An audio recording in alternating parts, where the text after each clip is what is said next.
do we get people communicating across offices, across locations, and really working together seamlessly on these projects? That leadership has got to be ready to support it, because you can't start seeing people change their behaviors and then be against that change. More than being the best communicator, it's what's the goal of the communication?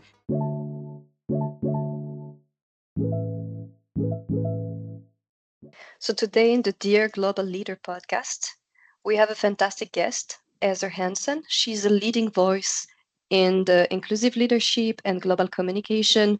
She's the founder and the managing director of the Global Speech Academy, but also a TEDx speaker and author of multiple books about communications in cross-cultural team. So today we will dive into the world of remote and global cross-cultural teams and what does it mean to manage them as a global leader. And to start, I really like to ask you a question. What is your one or two pivotal moments in your personal life that led you to this international career?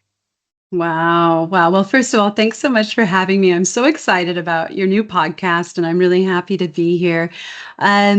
Pivotal moments in my personal life. It's definitely the international career is due to my personal life because it was falling in love, which is so often happens. You become a love pat, not an expat, but a love pat, where you end up moving abroad to follow whoever you are in love with. And in my case, it was a gorgeous Danish Viking who swept me off my feet in a bar in Switzerland when I was doing my undergraduate degree in California, and I was studying abroad, and I had an internship in Switzerland, and I studied in Austria and Malta, and then we met during that time, and then I went back to the US, had a year left of school, and the plan was always that I was going to go off to law school. That's what I thought I was going to do.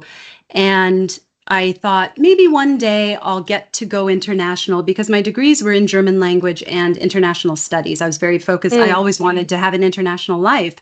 But I thought, well, if I go to law school, like how am I going to get international? Maybe I'll get stationed at The Hague at some point. And I thought maybe a year or two I'll get to live abroad.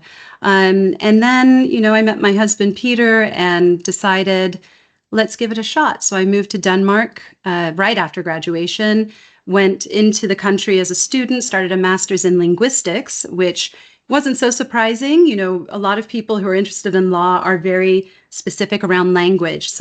And I was already very focused on international studies, language and society. So I was doing a linguistic anthropology degree. And so it was a very good step. And I knew if it didn't work out with the whole love thing, well, I would go back to the States and I'd have a master's degree, another language under my belt, so the risk wasn't so high. I would be heartbroken, but luckily it all ended well. We're 21 years in now and it's all good. But that was the big pivotal decision I had to make. Do I leave it all behind and go after this dream of having an international life, as well as, being in love with this person? Or do I do what I always thought I was going to do? And that's a big choice, right?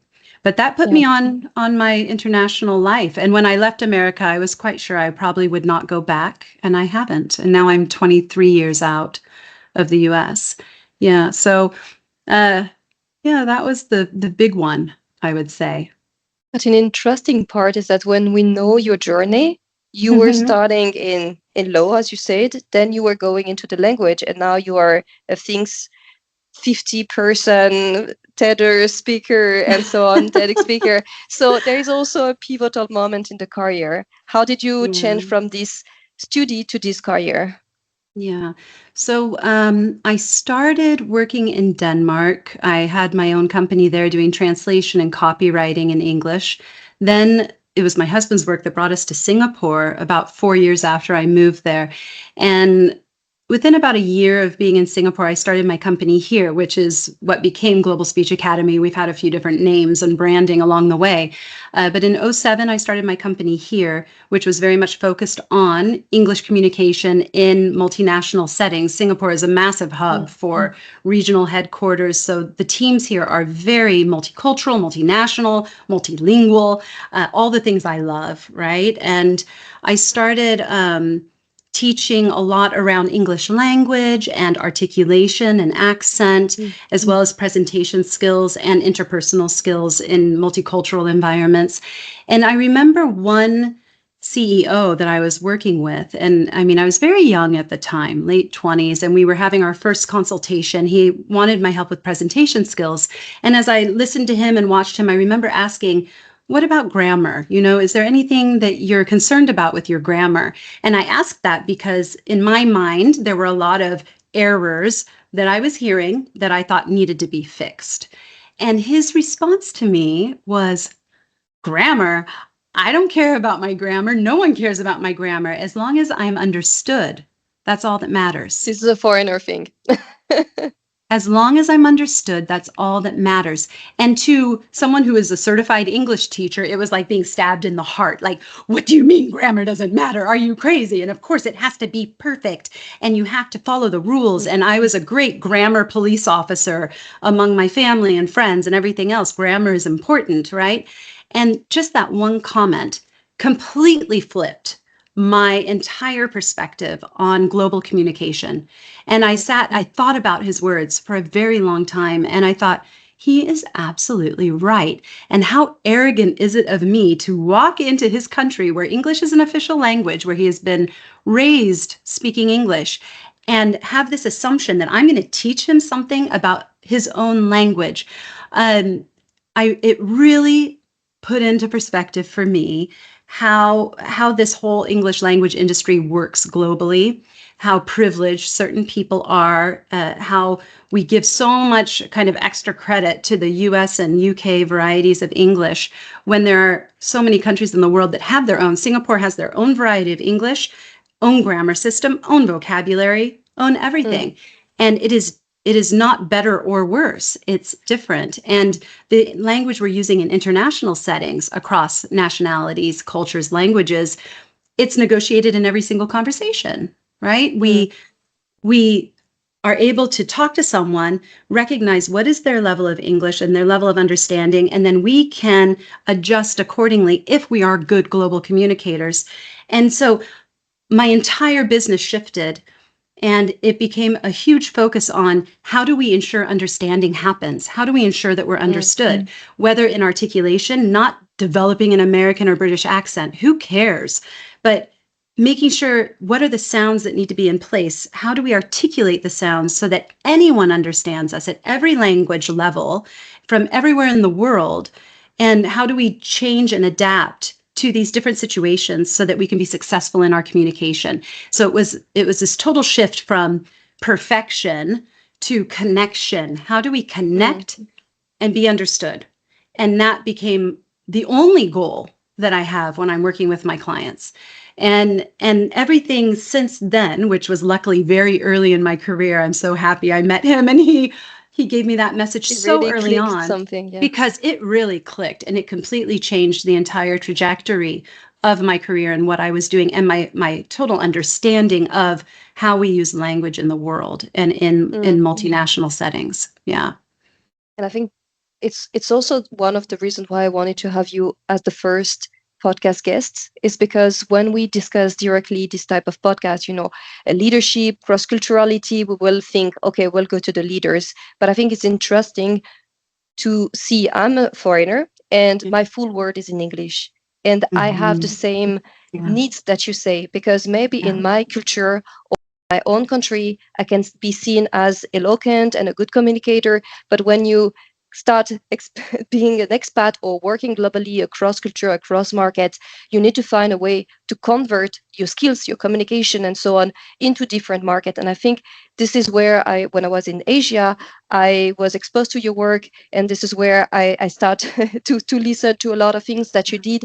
And this is why I wanted to offer you a stage for the rest also to see your work. So the next question would be, maybe you have this consulting company.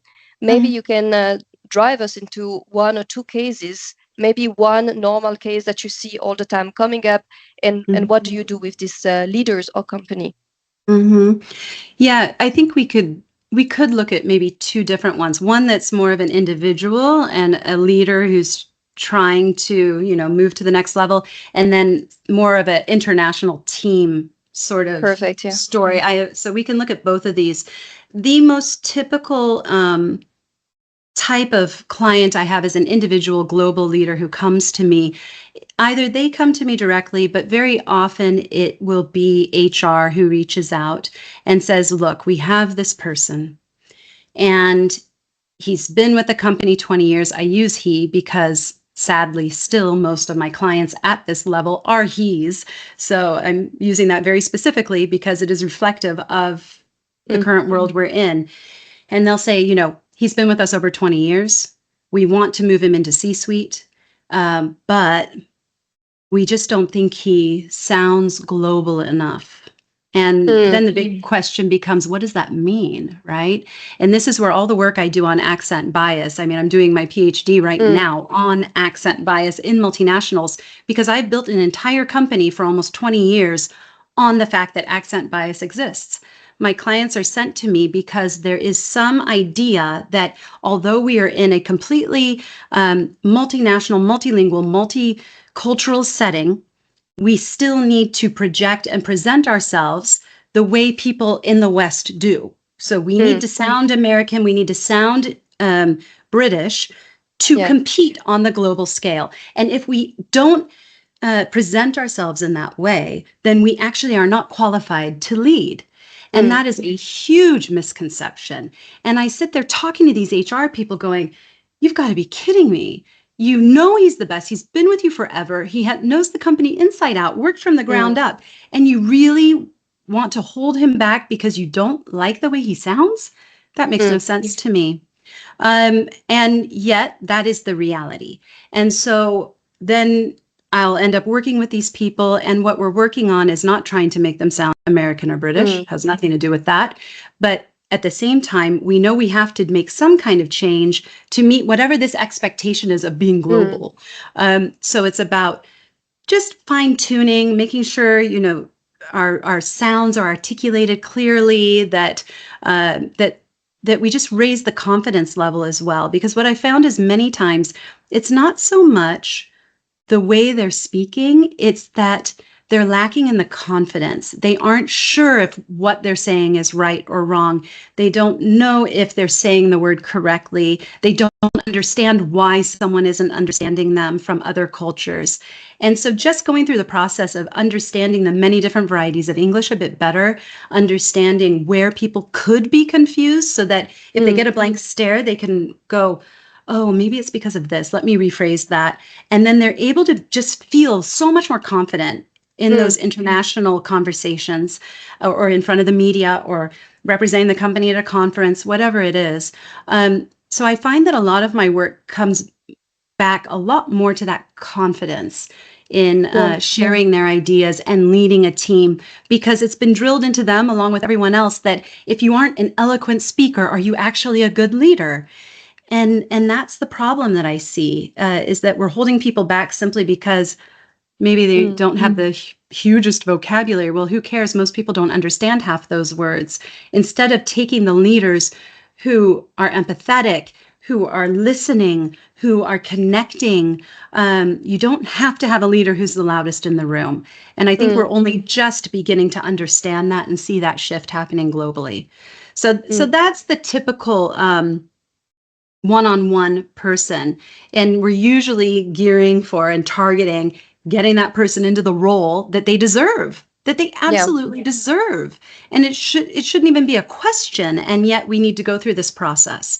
So that's what I see day in and day out on an individual level. On a more organizational level, and looking at our global teams, one particular case study was a trading shipping company that had offices in Miami, Zurich, Singapore. So we have massive time zone differences.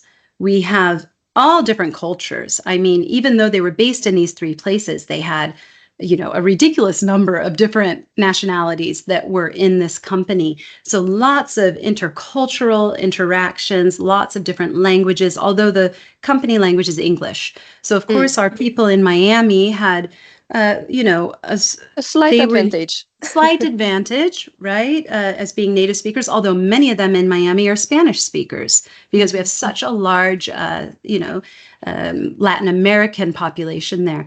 So, so it was very, very interesting. And what we did with that organization, it was actually based on my book, Unmuted, where I talk about conscious, confident, and connected communication. And so what we designed was an unmuted journey of how, because the what they were trying to do was bring these three groups together to be operating as one company. How do we get everyone on the same page? How do we get people communicating across offices, across locations, and really working together seamlessly on these projects and taking ownership together and working through the challenges they were facing and really operating as one team. And that's quite challenging. So first of all, I would say in any case study like this, it absolutely must start at the top. So the leadership has to be on board. And I don't mean just HR leadership, I mean CEO level.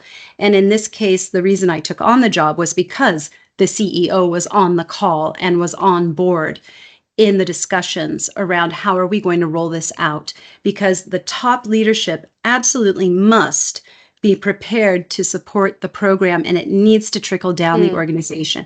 Yes, there's much we can do working from the ground up, but when it comes to these kind of global strategic communication things, we have to have it coming from the leadership. It doesn't work to send all your people through a course called Unmuted, and then the minute somebody tries to speak up in a meeting, the leader says, yeah, nope, I think we'll press mute on you right now. I don't want to hear that idea. And no, it's not a good idea, and shoot them down. So if you want some kind of change, and this is really any change in an organization, that leadership has got to be ready to support it, because you can't start seeing people change their behaviors and then be against that change. So that was one of the main things that ensured that this program could be successful. This was a top-down movement. And then the other thing that made it very successful was we recruited ambassadors for the program.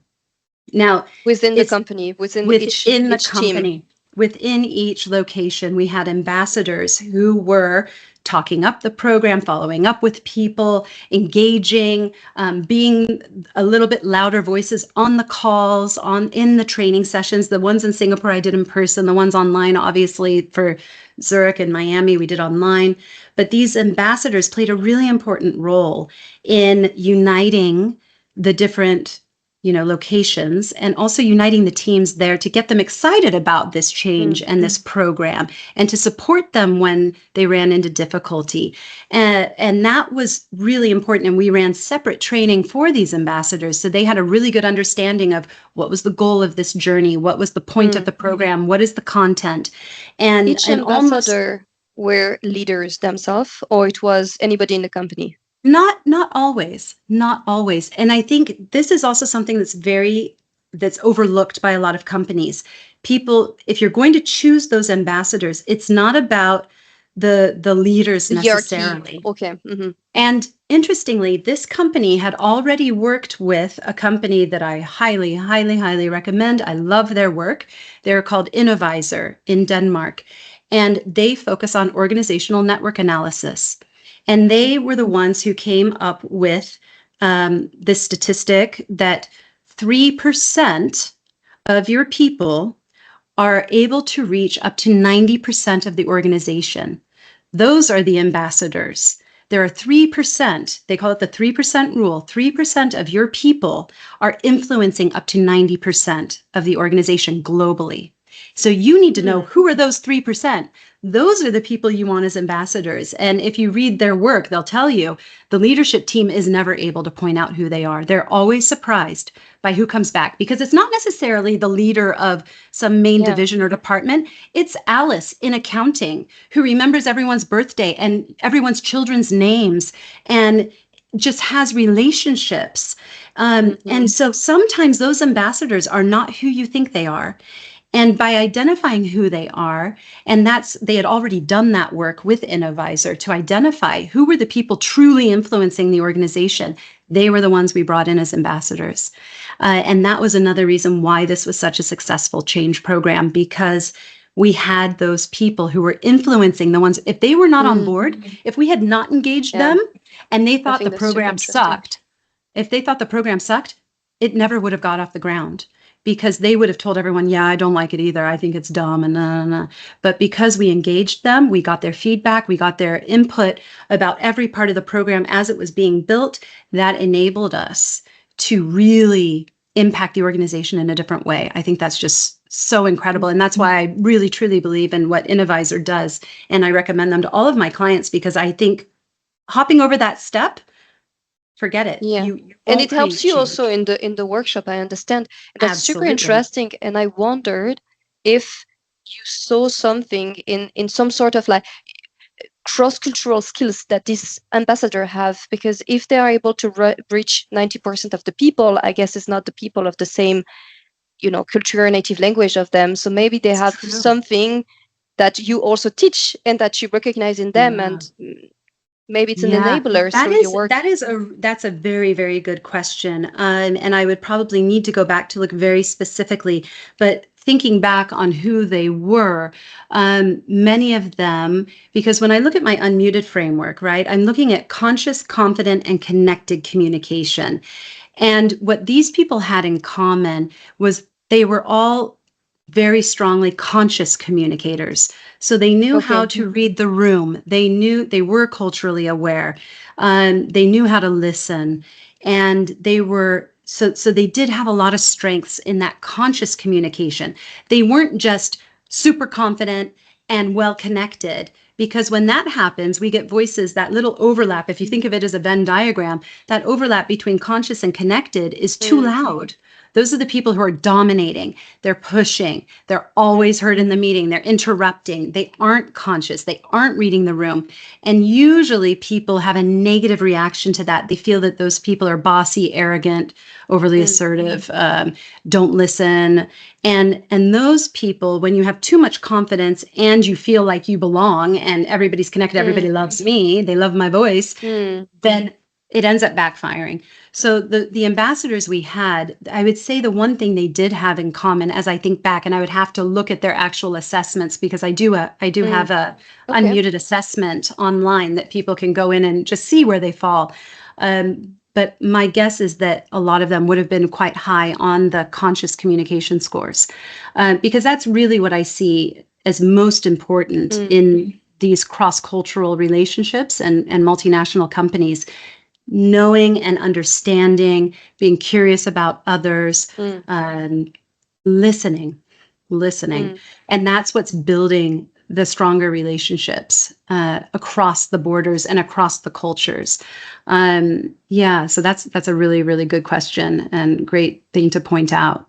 Yeah. And on two other scale, because maybe this was the people that were unexpected. Maybe they were not by hierarchy knowing the most people. And you said you had two other part on your framework. Does the leader felt into one of these two? Because connected, you mentioned connected, maybe they are easily connected through the hierarchy to a lot of people. Yeah. So they're generally very high ranking on that conscious communication, but they're obviously also very well connected. But then the confidence piece, which is what we typically are so focused on in organizations, we're focused on when it comes to communication. We have this idea, again, they need to be confident, outspoken, eloquent, extroverted. Like we're really, really focused on that. We have this idea that is needed That to the be a good leader is an leader. extrovert. Yeah. And so what do we do when we train communication in companies? It's always how to build their confidence. And so it's always focused on the speaker. It's about getting them to present better, like better presentation skills, better media skills, being confident in front of the media.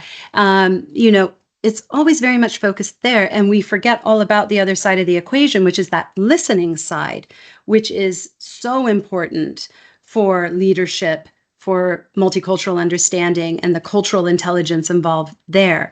So I would say that the majority of them were very strong in the connected and conscious, but your ambassador is not necessarily the most confident one in the room who speaks up in every meeting. It could be someone who's very introverted, quite quiet in their job. They stick to what they do, and yet they're having these little conversations at the water cooler, right? And they're having lunch with colleagues, and they have those one-on-one relationships that really count.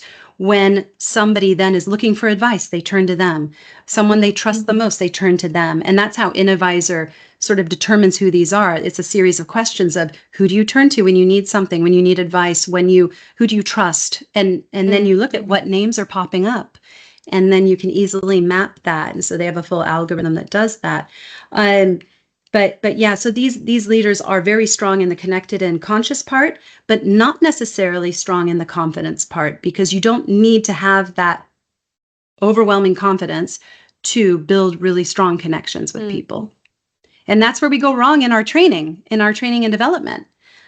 So in working with this company across these three areas, it was a journey. That's the other problem I see. We think that, running a couple presentation skills courses is going to change our communication in the company. Of course not. Communication seems to be this tick box exercise where, Heather, we want to completely revamp the way we're communicating. Can you come in and do a 2-day presentation skills course? And I'm going, that does nothing. And that was the frustration that led to me writing Unmuted, because I was saying, we've got to have a more holistic view of what's going on here. So what we did with this company was, over the course of 6 months, we would run a program on each area, on conscious communication, on confident, on connected, and the skills that are necessary within those three bubbles around cultural intelligence and listening skills and empathy. And then around the actual skill sets, we need to build confidence. And that's both skills confidence and self-confidence. Although I always say, if it's the self-confidence you're lacking, that isn't really my area of expertise. That's your therapist. That's your family friends, speaking. Right? Yes, you need to know your topic. How do you exude? Yeah, but the skill set of how do I give a good presentation? Yes, it's necessary. But if you're missing the conscious and connected pieces, it really doesn't matter. And that's why the connected piece is so important. This has to do with, do people feel like they belong? When I speak up, am I immediately shot down? Am I rejected for being different? Or because then I don't want to speak up. So the people who are very confident and very conscious but do not feel connected, they're the ones pressing mute. That little overlap in our Venn diagram is on mute. They have decided, I give up. I give up. Like, I'm so tired of people shooting down my ideas, of not including me. If I don't feel connected, you could have all the public speaking skills in the world. You could be the best communicator. You will not try. Yeah, if the people you're standing in front of reject everything you say, then it doesn't matter how great your skill set is. And that's the biggest problem I see in my training. I can train people I can teach them absolutely everything I know, but then they walk into an environment that is hostile, that is toxic, that has individuals who are simply out to get them, and it doesn't matter what they say or how well they say it, it's not going to land, because the environment is the problem. So we can't talk about global communication without considering the environment in which it's taking place. And then we need to be looking at both sides of that equation, both the speaker and their confidence levels, but also the listeners and their awareness and understanding and open-mindedness to include. Their impact on the speaker too. Right, because this is all happening at the same time. We can't just look at one side of it.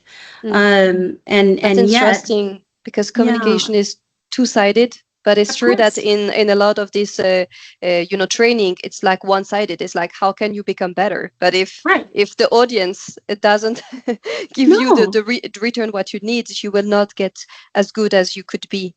And something that I want to explore with the Dear Global Leader is, we hear a lot of these resources on leadership and so on, and I want to discover the behind the scenes. And you have the chance to be behind these closed doors. You mentioned on this great case, so we can keep this one, or maybe another one if you prefer, that you discuss with the HR, that you discuss with the leaders, maybe in one-on-one, and then there is a big group. And we all know in the corporate world that there is something happening in the back doors, and there is a cascade, and there is a results. So maybe you can drive us into maybe this work or another one that were interesting to you, to say, what was this challenge? Why they called you? And also maybe this friction, like, I'm pretty sure you had meetings with them to maybe report what you saw. I think it would be interesting that you drive us into What was the Yeah. backstage of this work? Yeah. So the behind the scenes of, and it's really not just even this one client, but really what I see happening across the board. They're usually coming to me because something isn't working, right? So either innovation has slowed, or they have personalities that are too strong. So they're the ones in that Okay. too loud category. I have a lot of discussions behind the scenes about the people that are in that too loud category. How do we get them to listen more? How do we, and yet they aren't really looking for the courses to teach listening and empathy and cross-cultural, because those people who are the too loud voices usually are very blind to that fact. And that's part of the problem. It's usually a lack of self-awareness. So then it's about, okay, how do we raise that awareness in a way that isn't directly at them? So it could be, assessment tools. A first step might be that the unmuted assessment that I've developed, where it comes back and boom, it too loud. They every time. realize. And Yeah. and then they're going, wait, what? But it's a tool. It's not HR telling them. So they're a little more open to it. Or it could be perhaps doing, cultural assessments, things like global DISC, the personality Yes. assessments that also include cultural assessments, so that they can see that, oh, okay, I do lean in this direction of being more directive, task oriented. I'm not as empathetic or relationship driven. And then understanding what that kind of personality, how that impacts the organization and where the challenges are. So it's usually the behind the scenes work is talking about what's going to be the best way to reach the problem people that have been identified. Because of course, when we roll out the program, we don't talk about the problem people, but I definitely know what their concerns are from an organizational perspective. And I do have my eye on certain people. And it's usually those extremes. So it's the people who are coming across as too loud, who are dominating, really dominating. But then on the other side, we have the concerns around the people that they know are very talented, but are not showing up in the way they want. Meaning they're usually the conscious and connected, but they're lacking the confidence. So their voices are too soft. So that idea of the people who are quite soft and not speaking up in the meetings, not being over visible.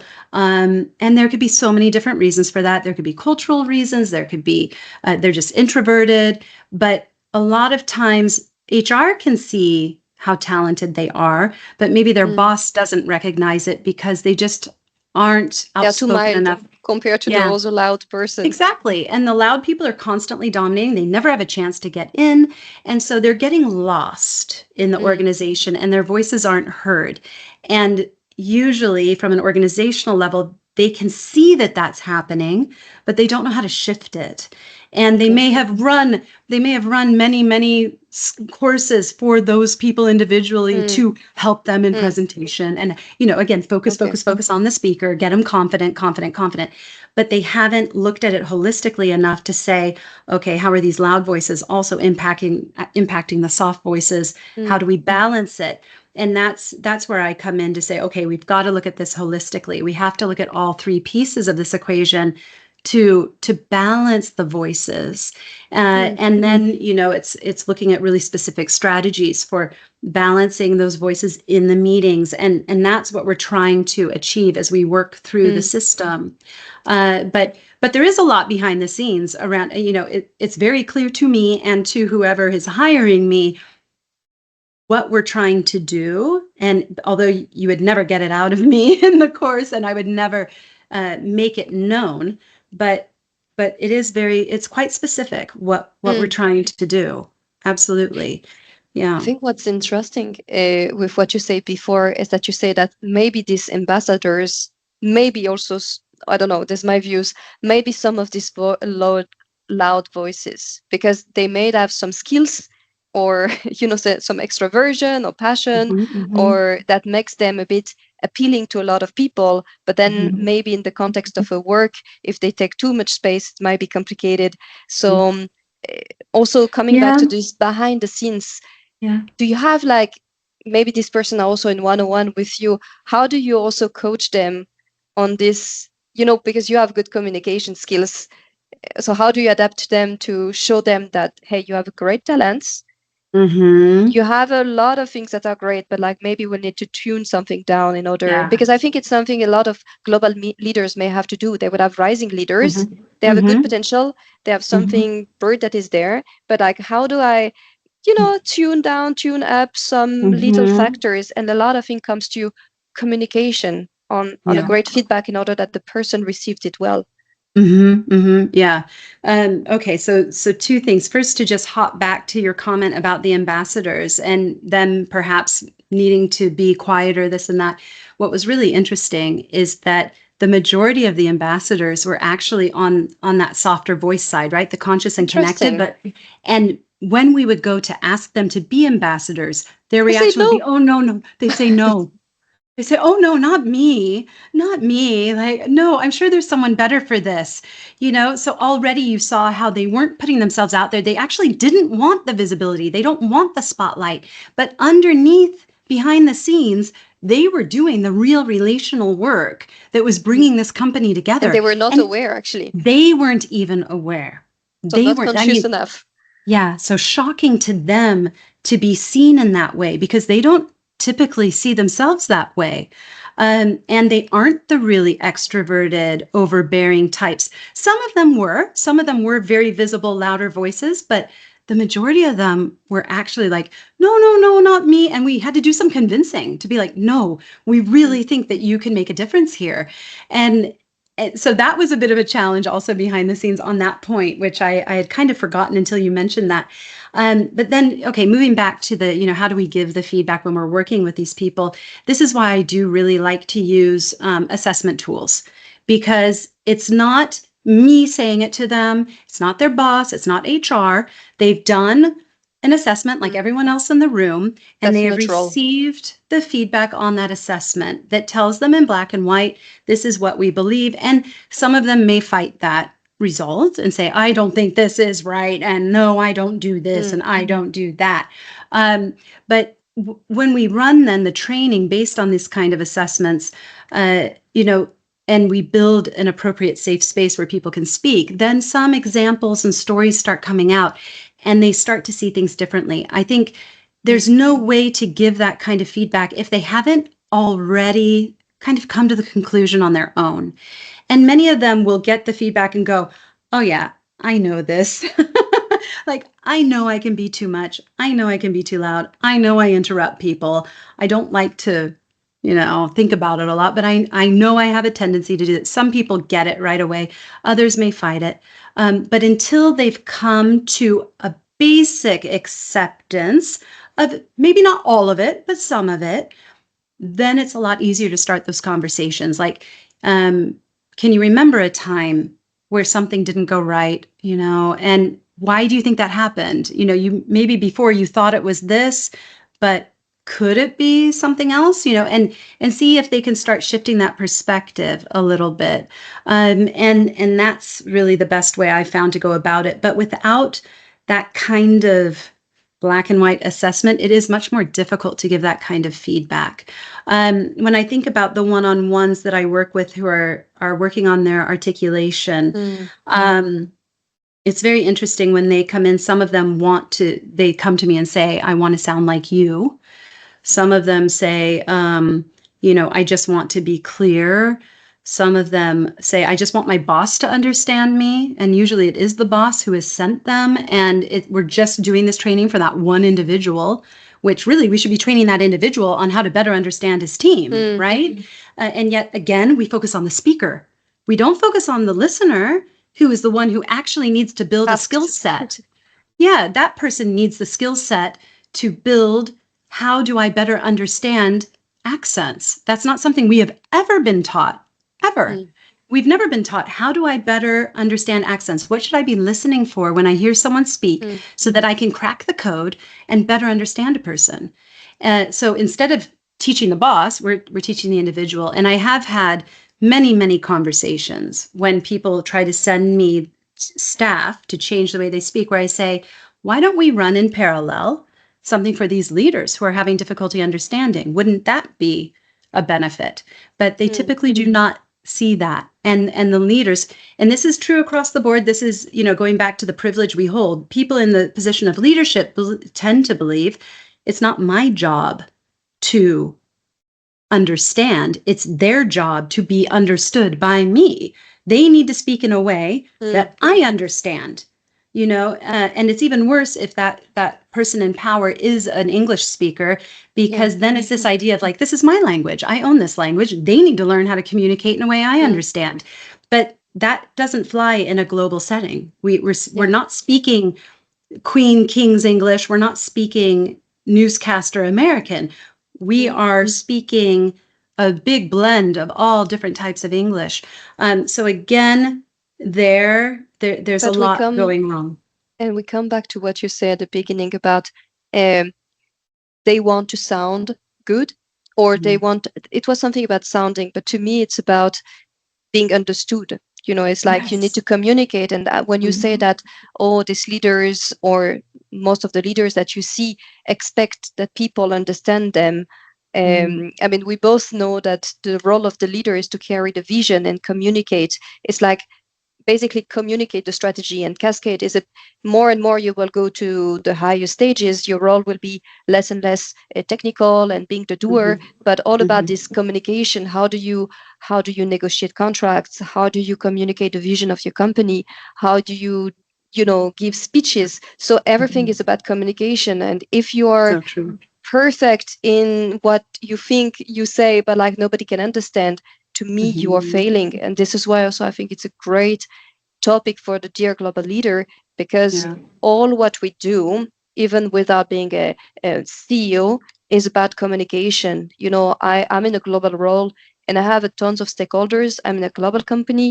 And if I'm not able to speak their language, meaning their language not only culturally, but also, function by functions, I would not land the projects, because I Exactly. cannot just have my vision and do my own work and expect that people will naturally want to help me. Yeah. Um, and another questions will be when you discuss to these HR or these leaders, and you see a bit like what is happening between the person that you coach and the other person. Do you also discuss about how to move people through communication? Maybe in your work, Mhm. maybe not only in one-on-one, but they comes for you because they have problem. You were saying innovation slows down. So it seems Mhm. that there is Yeah. a problem of communication that makes that the company cannot achieve their project or their goal or Yeah. their results. Exactly. Yeah. Yeah. So it is. It's usually very focused on there is some kind of issue, whether it's innovation that is stalled because we aren't hearing all the voices, right? Those people who are very, very talented but never get a chance to speak up in the meeting, their ideas are lost. And that's the real problem, is all of the ideas aren't on the table, or maybe they do speak up, someone else gets credit for that idea, and Mm, then that leads to people feeling like they don't belong, or they are seeing people leaving the company. And if one of those ambassadors leaves, believe me, they're taking a huge circle of people with them. So mm, that's why it's also important to know who those people are that are so influential in the company, right? When it comes to these communication issues. Um, so yes, it is this process of how do we get people communicating better, and that's also why I try to do this over a long period, because we mm, need time. It takes a long time to make these kinds of shifts. It's not a 2-day program. It's not a high and by of here's the list of skills that you need to think about and then leave. It takes a lot more than that, of actually then applying what you've learned into the meetings and learning how to invite people in and to speak up and showing the fact that they're trying to change the environment and make it a more safe environment, seeing the leaders begin to respond differently. And that is a much longer time frame that we need to look at. So, I call that whole the unmuted journey program. It's mm, it's long term. It's a journey. It is not something that will happen overnight. And I think very often we think that communication should just change. But I mm, mean, ask anyone who's been married a million years, right? Those communication behaviors, they don't really change, and if they do, it takes a lot of time and learning to shift them, and Mm. awareness before they shift.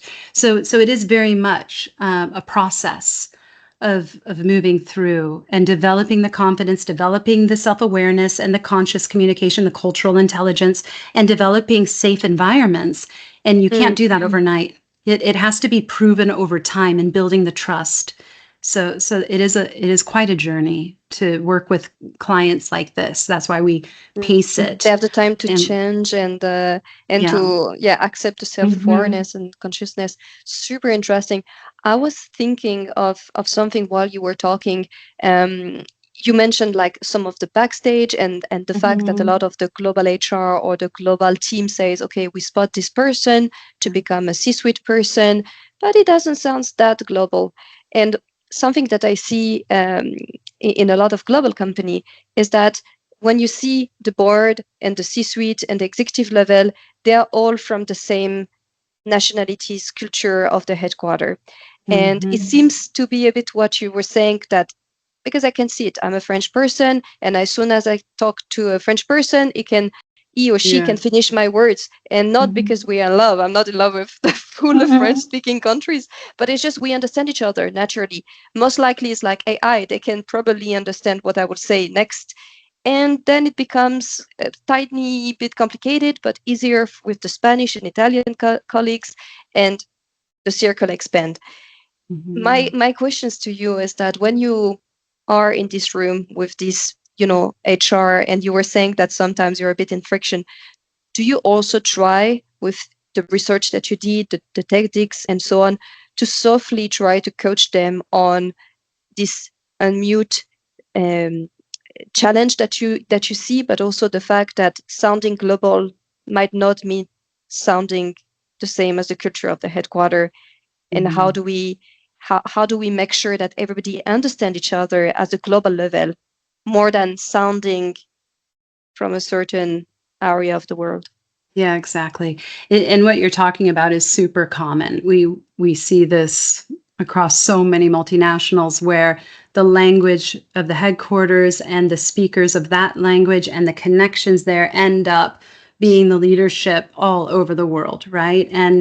Um, and that creates a lot of problems because then it feels like there are these little clubs that you can't break in Mm. unless you speak that language or come from that place, and that creates some it's very much us versus them all the time, on top of these hierarchies, and that power structure is so clear. So there is a lot that goes into building that cultural awareness and intelligence, and just being more open-minded around hearing these voices that you have not given a chance before, because you didn't immediately connect with them.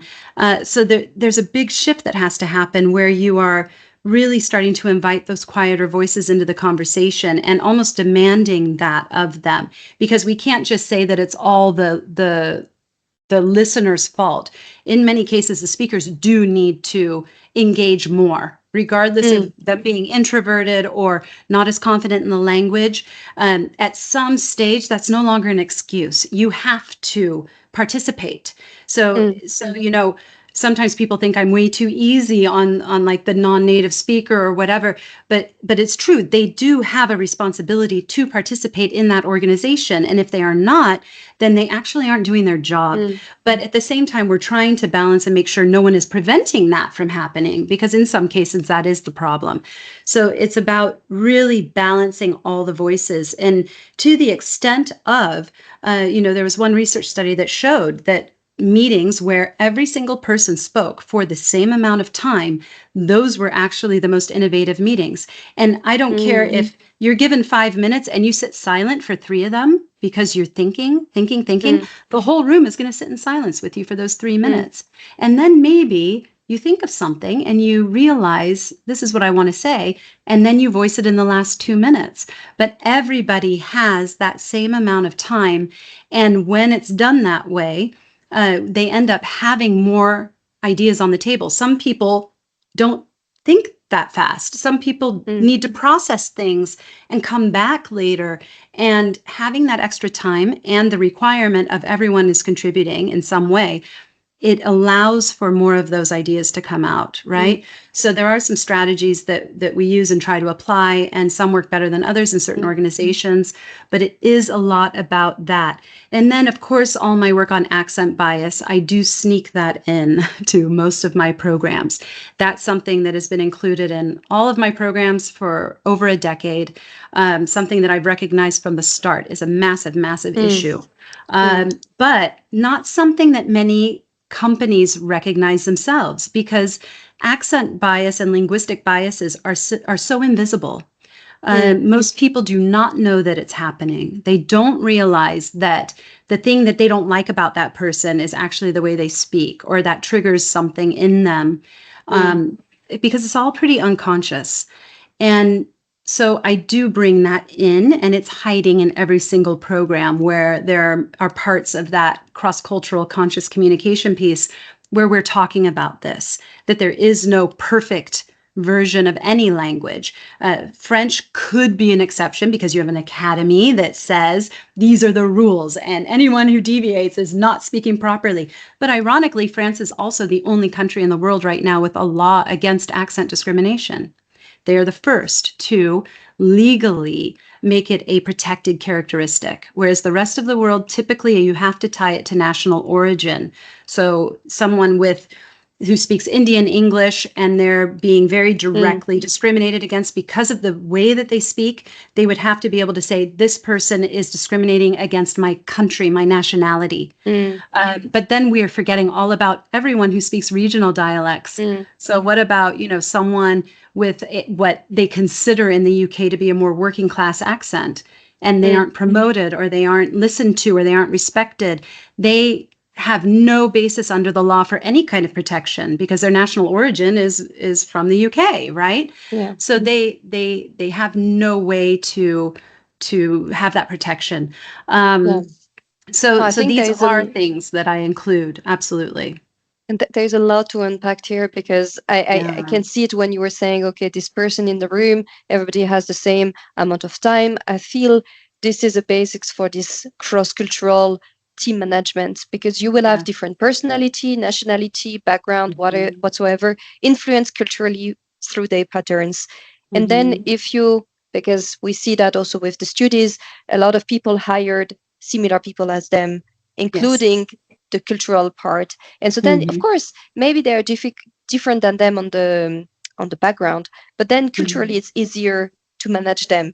And I think it's Mhm. interesting what you said because everything is through communication to to also understand, like because we can see culturally some are more, as you were saying, they need more time or they are more direct and so on. And if Mhm. we remove this part, just okay, it's not perceived rude. It's just that this person interact like this with their native, Mhm. person. It will be easier to engage with them and to see their value outside of the performance, but also their potential to grow. On the Mhm. accent bias, I think something that is really relevant for the global leaders, I can see that it's not super nice when people tells you, oh, you have a cute accent. Like, do you want to be a cute leader? Like, Yeah. at some Yeah. point it will be, and especially for a female, because you want to sound, Yes. you can really fall into being too assertive or too bossy, but you can also be too cute and too Yeah. soft. And Yeah. it's very hard to find your voice. And if you have Yeah. the bias on top of it, it may Mhm. be, as you were saying, an obstacle. And unfortunately, if the HR only call for these men, as you were saying, it's Mhm. usually the type of client you have. There is maybe also this type of bias because the accent is maybe Exactly. not perceived the same, Mhm. um, Mhm. Yeah. gender wise. Exactly. And it's not only accent, right? There's a lot of just style that's involved as well, where you can't be too direct, you can't be too indirect. Someone, this comes up a lot in with just in the neurodiversity conversations around certain neurodivergent individuals who might speak in a very direct way. And then how is that perceived by others? And then they are almost punished for just their natural style of speaking. And so it's not only accent, it could also be the Your style of style of speech, communication. right? Yes. And it Makes could sense. also be culturally based. You've been out here in Asia where it's actually a sign of respect not to speak up and challenge the boss in the meeting. Whereas Exactly. if we go to the US, the boss expects you to challenge and expects you to speak up. Well, you can tell someone, in Japan or Korea, you can tell them a million times, I want you to speak up. I want you to challenge me. They're not going to do that. That is so uncomfortable. It is so foreign. It is so outside of their comfort zone. And that it doesn't work that way. So that's, again, going back to the understanding on both sides, but it's not only the accent bit. There's so many other pieces as to how people are showing up that we have Do to you be have aware of. cases where you follow, I don't know, a leader, the same one, on maybe different years or months, and Mhm. this person moved across the world because he or she will maybe become a C-suite. So he Yep. has, because the C-suite, they're all the time traveling to India, to every part of the company, to maybe, because I think it's interesting. I also have been in the US, and I completely relate to what you said, and I read these books and so on. So I try to Mhm. challenge or not Mhm. challenge, or but it would be interesting if you did such a good work in, for example, a French person in the US, and then this person goes to Asia, and you coach Mhm. this person before to say, look, you would have to maybe adapt XYZ and see how this journey went for this Yes. person. Yeah. Yeah. As you were speaking, one person in particular came to mind, and this is a woman, actually. And yes, I started working with her when she was still in Shanghai, and she's Chinese, from Shanghai. And it was their global CEO based in Europe who contacted me because I had worked separately with him. And he contacted me saying, we want to move her up into a higher level position in Singapore. And we know that we need her English language and her clarity and all of that and her confidence, everything. We want to just elevate that. And Where so was I she started, based? she was based in Shanghai at the time. Ah, yes, And in so she China. was moving from Shanghai to Singapore in a much more international environment. Although she was in a global role, even in Shanghai, she did have a lot of contact with the global company, right? But she was still in China, and it was different. And then she came to Singapore, and she's been in Singapore now a few years, and now she's being transferred to the US. Okay. So yeah, so and moving up into now like a CFO role, right? So she's now up at the top global level. They're positioning her in the US. And so looking at not just the linguistic differences, but also the cultural ones, and also thinking about how do we now change the way you are speaking so you're best understood for that particular audience? Very, very different going to the United States, and how we both need, both from uh, an articulation perspective, because the Americans are going to be less, sorry to say it, they are less aware and less skilled in understanding a wider variety of accents. I mean, I trained a man who It's sounds every native in every language. We are not trained to right. hear other accents in our own. No, We hear a variety. We hear a bigger portion in our own accent. So it's exactly, American or exactly. French is the same. Yeah. Yeah, but when you look at America, for example, there's just less international movement, right? So there's less contact with a lot of international varieties of English or foreign accented speakers. There's going to be less contact because you're able to understand accents better when you have more contact with them. So in Europe, you have a lot more contact with a lot of different languages, and you're used to hearing a German speaking English, a Frenchman speaking English, a Italian speaking English. You hear it a lot more because you're there and you have contact. Here in Asia, we hear a lot of the Southeast Asian, Yeah. South Asian. We just, yeah, I It's a have a dinner melting party, pot. and yeah, I have a dinner party, and you hear 12 different accents around the table. So sending her to the US, we have to be a little bit more concerned with how will she sound in an American ear? Will they be able to understand her? And do we need to make additional changes to some vowel sounds or different things so that we can make that process go a little more smoothly? Because we can't expect this entire audience to be aware or to have had contact with a lot of Chinese accented speakers, for example. So there are those considerations. And then also, how does she need to participate as a leader in that particular culture, which is different from Singapore, which is very different from China, and having that knowledge and understanding going into that role? How are you going to make your mark? And how do you need to behave differently to do that? And how do we retain your authenticity in that process so that you're not putting on a show and this mask of, now I'm my American self, and now I'm my Chinese, and now I'm my Singaporean? It's not the idea that she becomes someone else, right? No, she needs no. to sound herself, but understood, as you were saying, in different languages. Yeah. So how does she keep her values, her authenticity, the reason she's been put in the role is because of who she is? How do we maintain that? And yet ensure that the audience is receptive to what she's saying and to her leadership style. And that's a very, very complicated puzzle to put together. It's quite complicated. It takes a lot of understanding and knowledge of all the different cultures and the experiences, and so it is quite high level work in navigating that to place her correctly. Yeah. The question to you: if I was putting you in a room of, like, I don't know, 100 people, all different, what would make you spot the best communicators? Do you is there like some skills, you were, I don't know, as it would be a networking event, you were going through, you could hear a bit of pieces of everybody, not only hearing, but as you were saying, communication styles, posture. Yeah. Like, who will emerge? That's a very, very interesting question, because we have to think about, what does it mean to be the best communicator? And already right there, we have a lot of ideas that we have learned. The best communicator is the one who's working the room, the one who's talking, one who's sharing, asking questions. Like, we think of, again, our minds immediately go to that visible, extroverted communicator that is working the room and has so much charisma.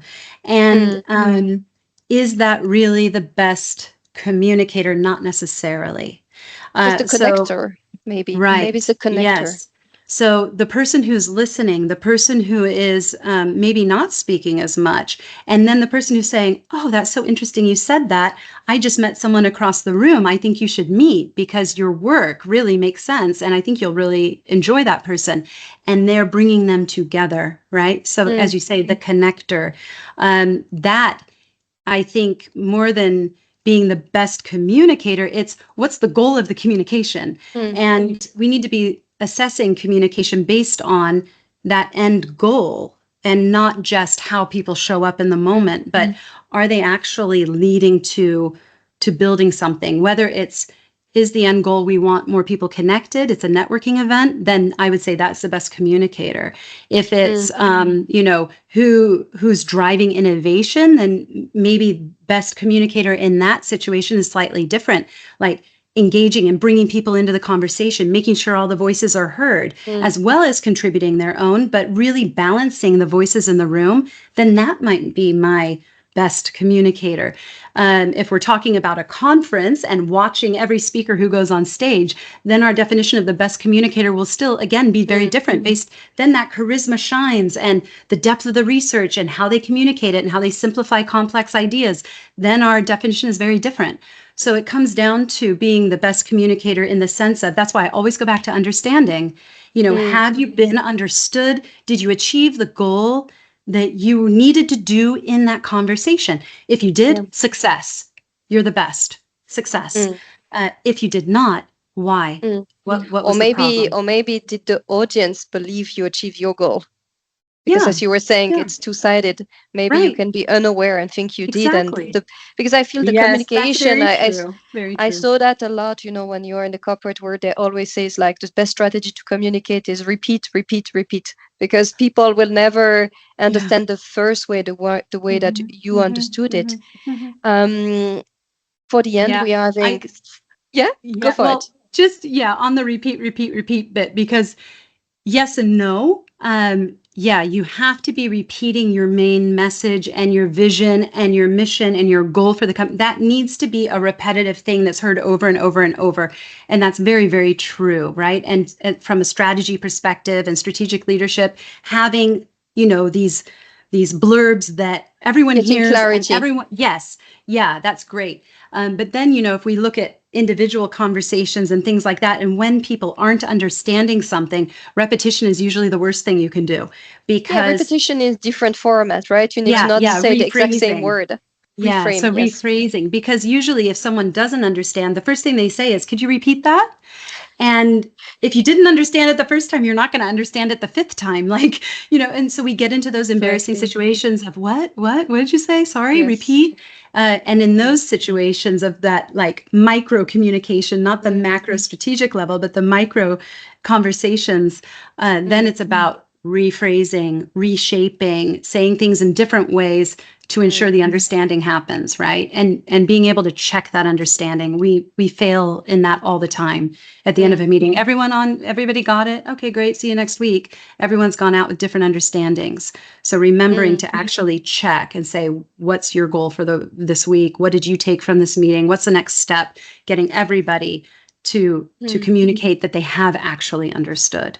It's We're it's very bad actually at that. it's actually very interesting because I had a colleague. He was having someone younger in his team that he was Mm, trying also to work with, and she was always saying like, "Yeah, I understood," and then she was producing something different than what he wanted, and he was really frustrated because he was thinking, "Okay, I think she's not understand," or and then I was trying to coach him, saying like, "But are you sure she understands you? Because you're a native, you go fast, and maybe." She exactly. doesn't want to tell you that she didn't understand. Maybe it would be better that you swap the energy and that next time you just ask her, make me a summary of what you think you will do. And then you will clearly understand if you understood each other Exactly. or not. And maybe you need to, Yes. explain in a different way, the way that she can follow with some, updates along the way. Mhm. Are And we on the that same page? happens all the time. That happens all the time. Especially cross And culturally. very often from that native language perspective, right? Whichever language it is, the native speaker kind of assuming the person is understood and them saying yes, yes, yes. But yeah, it's really hard to speak up to your boss and be like, I'm sorry, I didn't understand anything you said. Could you tell me it differently? And so they're just making assumptions and they're putting the pieces together as Mm, best they can. And they ask their colleague after the meeting, is this what he meant? And they're like, I don't know mm, either. Like, I think so. And then there's that disappointment. Like, was I not clear? What yes. didn't you So get? both disappointment. You told me you understood, right? And you're exactly right in the way you coached the individual as well to be, are you sure she understood? How do you know she understood? What did she say? Did you ask her to explain what she was going to do? And usually it's like, okay, great.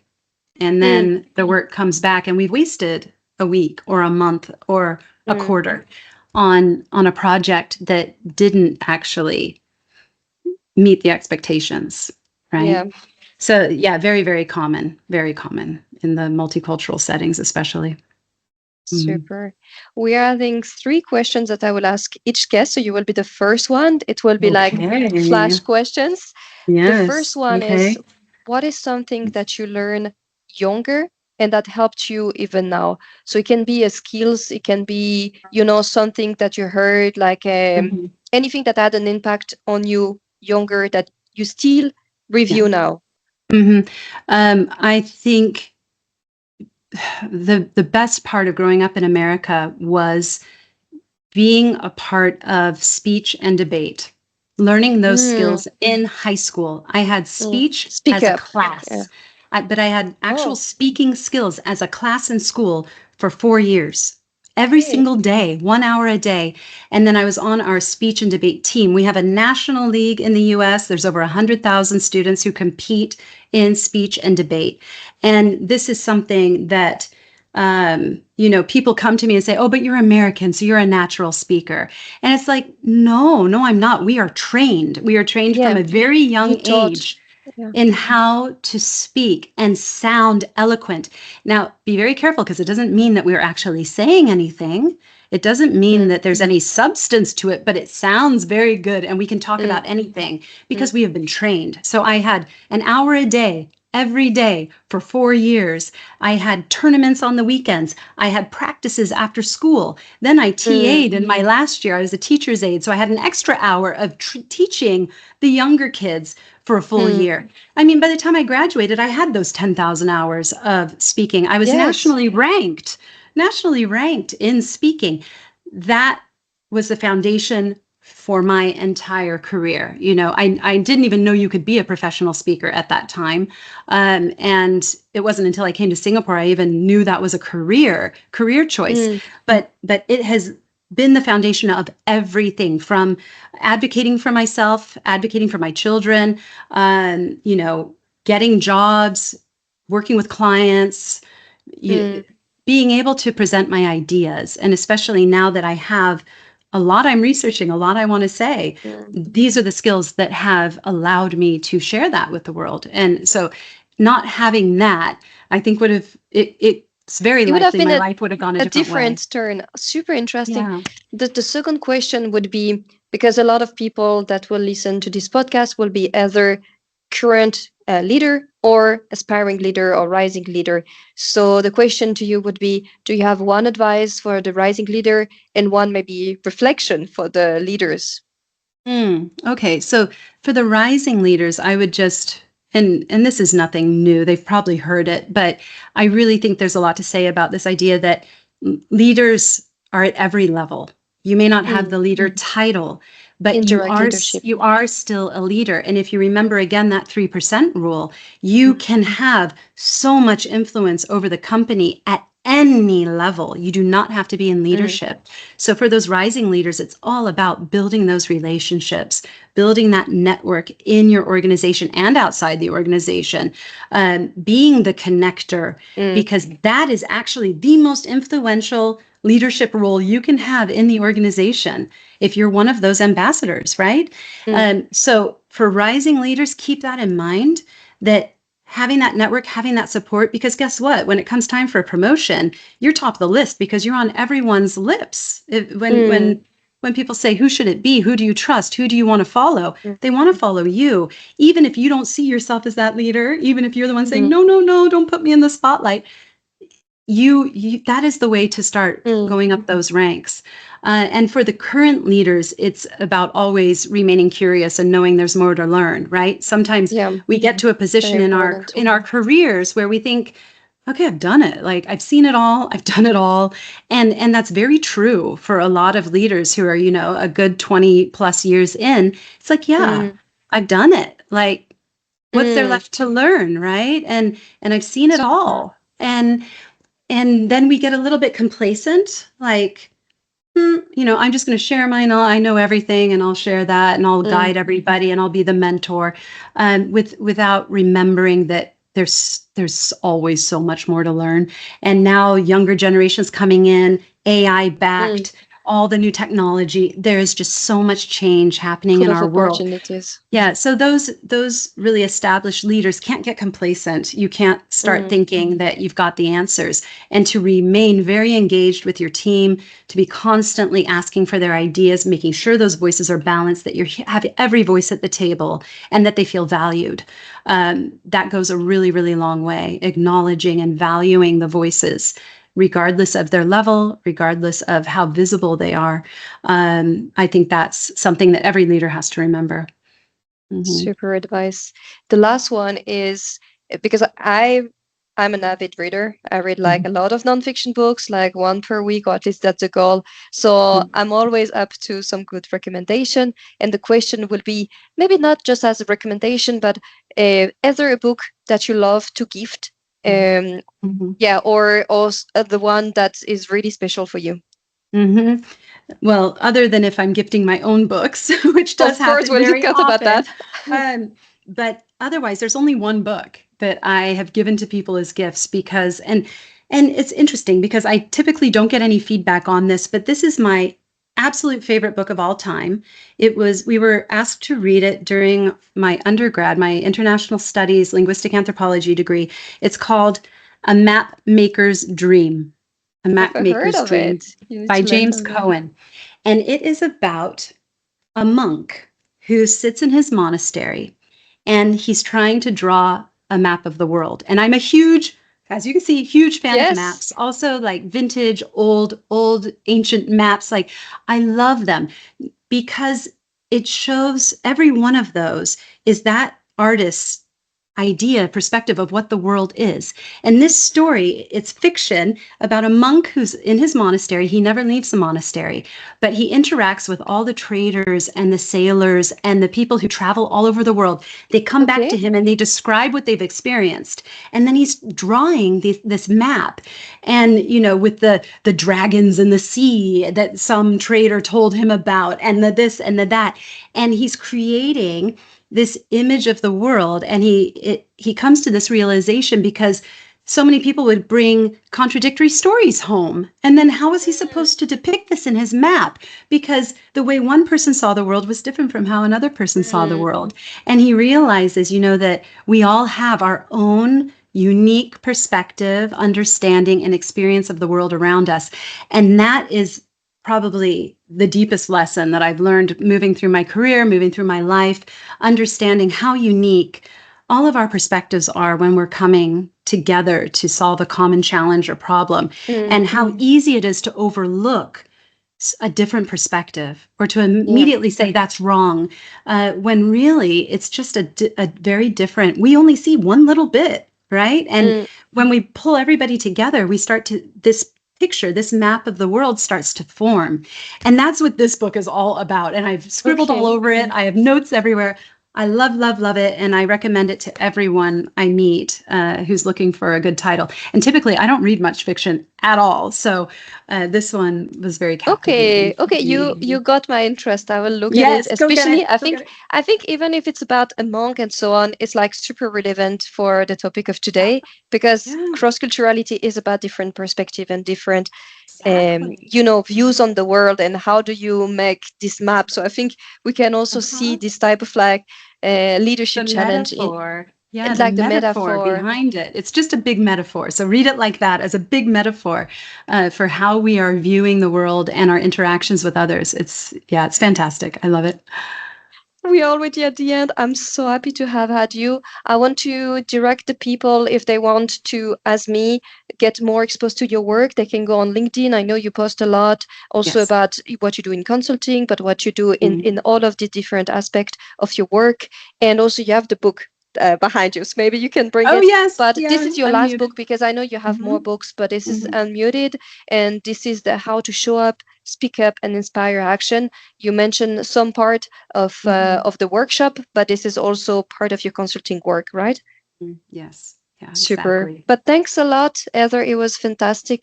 If we Thank you have so a much for part having two for me. later, there's so Oh, I many know. things I to think say. we could talk all day about this. So, best of luck with the podcast series. I can't wait to listen to everyone you bring on, and I'm sure it's going to be wonderful.